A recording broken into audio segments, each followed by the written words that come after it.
So hey guys, I just wanted to check in with you and talk to you about this watch that I purchased about a month ago, actually exactly a month ago, that I've been wearing every day for the last 4 weeks, and give you my thoughts on it as kind of a novice watch collector, just kind of having a renewed interest in watches and just kind of getting into what I would consider decent, high quality watches, albeit entry level, automatic mechanical watches for the first time. And so this is the most expensive watch I've ever purchased.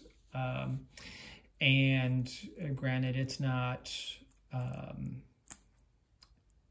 pricey, I guess, as automatic watches go. It's on the low end, but I wanted to share my thoughts on it. So here we go. This is made by Baltic. Baltic is a small micro brand, and they're based in France. They, in this particular watch, they use a Japanese Miyota movement, which has, I noticed some reviewers that talked about this watch kind of panned it a little bit, that maybe it was a little overpriced for what it was, and that they should have used a Swiss movement at this price point. I guess it's possible they could have, but you know, companies want to make money too, and from the research I've done on Miyota movements and other watches, they seem to be at least reasonably well respected, if not as well established as your Swiss ETA and Solita movements. So I will say though, and this is pretty important for me, I have been shocked, and it's not hyperbole, I have been shocked by how accurate this watch has been and has remained over 4 weeks of use. Because mechanical watches are not known for their precision or their accuracy, at least certainly not on the lower end. You know, plus or minus 5 to 20 seconds is not an uncommon accuracy assurance for most quality brands. And the Seiko that I used to have used to lose, I don't know, it would lose at least 5 minutes a month, and sometimes more. I didn't really keep a record of that with any kind of precision, but it did lose several minutes over the course of 2 to 4 weeks, such that I would have to kind of move it forward periodically. And so with this being a less well-known brand, a less established brand than Seiko, and you know, and Seiko uses their own Japanese movements, and they're a respected brand. I really didn't know what to expect with this Baltic, and I have to say I'm really impressed, because I set this to my iPhone, which is set basically to the same time as my computer, a month ago, and within a week I think it had lost about 20 seconds, and excuse me, and it stayed about like that for into like the second or third week. And then more recently, it seems to have gained a little bit, such to the point, I'm going to bring my computer in here so you can see the time. So it's 12:34 right now. We're going to just wait until this switches over to 12:35. And there goes my sleep, my screensaver. 12:35, okay? So let's look at where this is. And it was straight up on the dial, second hand straight up when I initially set it. We are at about 30 seconds fast today, 4 weeks into wearing this every day at work, doing x-ray, kind of getting knocked around. I'm impressed by that. I have seen more highly esteemed, better brands reviewed that did not come from the factory with this good of a regulation out of the box. So that's the first thing that really impressed me. The other thing is, like I said, I've worn it at work. It's gotten knocked around a bit. I just want to try and examine this as best I can. Not a lot of visible scratches on the case. Not really any that I can see on the case. Or the dial, not the dial, the bezel or the crystal. Neither of them show any what I would consider visible, evident visible scratches. So incredibly durable. Apologize, it's got some, I tried to kind of wipe this off before I started filming, and if you look at the band, it's got this brushed outer links and these polished beads of rice links in the middle. No obvious scratches on there, although I think that the design of this band is such that it doesn't show scratches readily on these kind of links. You can see a little bit here if the light is just right. The light might be too bright under my camera, and a little bit here because this is kind of the underside, and some over here. And then of course you can see some scratches on the clasp.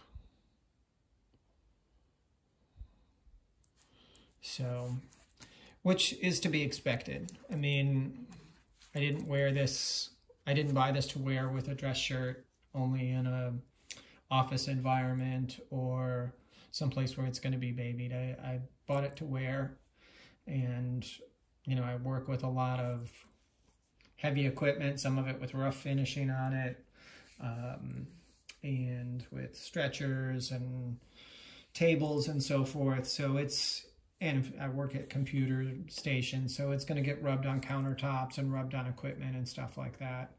And some wear is kind of expected. But really impressed with the durability of it. I did have it sized early on, and I've recently had it resized because it was sized to fit pretty snugly to this wrist, which is where I wear it about half the time. I kind of go back and forth which wrist I wear my watch on. But I went back and I had one link put back in, and it was, at the time when it was new, it was on the first micro adjust hole. So I had one link put back in, and then I took away one level of micro adjust. And now it fits snug, but I guess kind of comfortably loose on both wrists. And it gives me some room for my wrist to expand. So I'm pretty pleased with that. I do wish, my one critique with this, and maybe it's a big ask for this price point, I think it was around $795, 800 bucks, is I wish that they had, in fact, I wish most watch manufacturers that used these kind of buckle clasps, instead of doing these little micro adjust holes, which I think are kind of silly and a pain if you want to modify the bracelet beyond removing links, I wish they would just put as Christopher Ward and Miyota kind of do as standard on their bracelets. In addition to this push button release, have a push button or a slide out on the inside sometimes, micro adjust. I think Miyota uses a second set of push buttons that allows you to micro adjust out and kind of expand or contract the band as your wrist changes through the day. Whereas I think Christopher Ward has like a little, you have to push something inside and then it slides out and ratchets back in. So either is helpful with sizing, and it's certainly, I think this is more just kind of this is the way we always did it kind of thing, than a practical approach for modern watchmaking. So I don't know how much of a cost factor that is when it comes to designing bracelets, but I noticed that a lot of manufacturers, the bracelet design and particularly the clasp design is a secondary or even a tertiary consideration for them.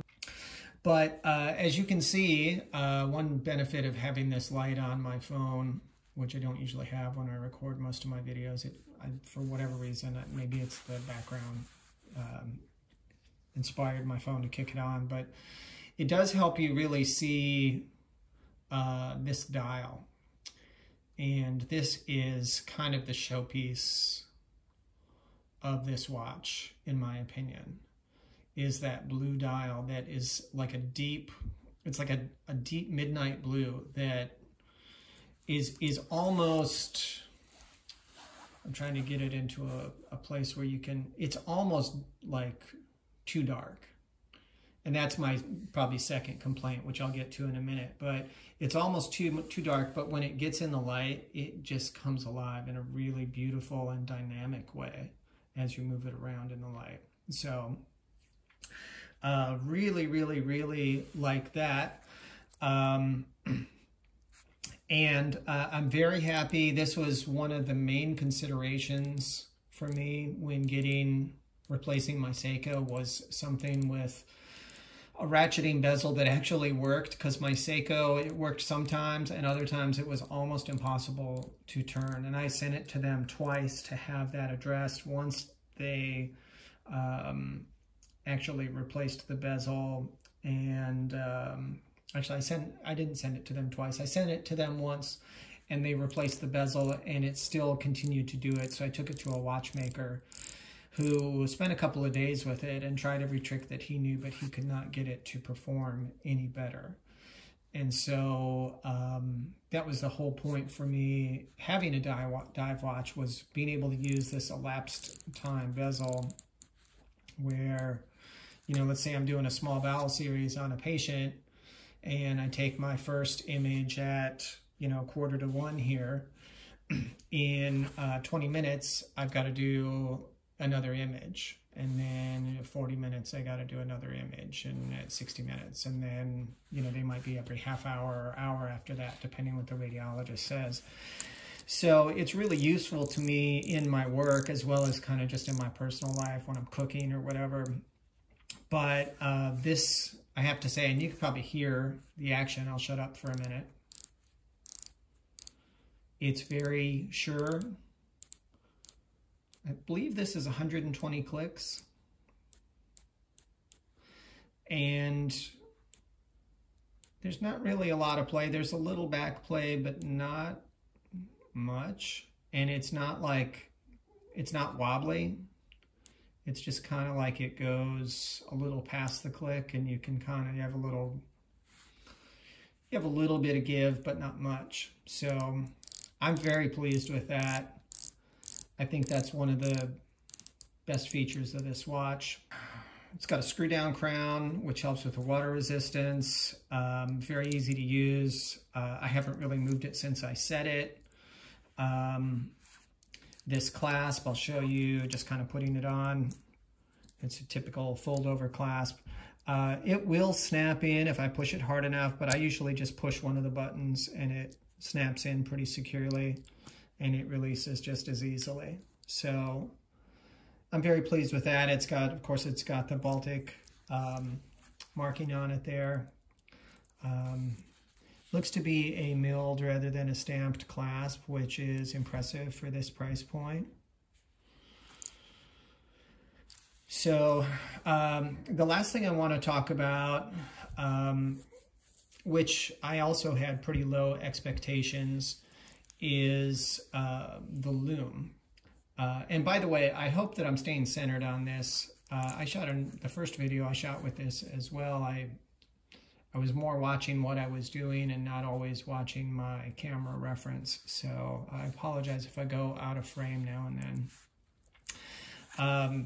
But one of the things that I really was worried about was the Lume, because the few reviews that I watched on it did not speak very highly of the Lume. And I think that some of these reviewers, even though they're established